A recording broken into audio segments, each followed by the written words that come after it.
Welcome to Saving Nature with Rachel. Now here you see, you should ask a question. Rachel, why do trees help us?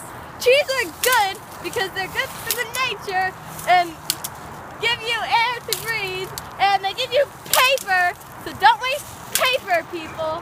Trees are good. You shouldn't cut without trees. That is why trees are good. So do not hurt trees. No, don't hurt that tree! Don't hurt that tree! Don't hurt that tree! That is the new episode. Oh God. Saving Nature with Rachel.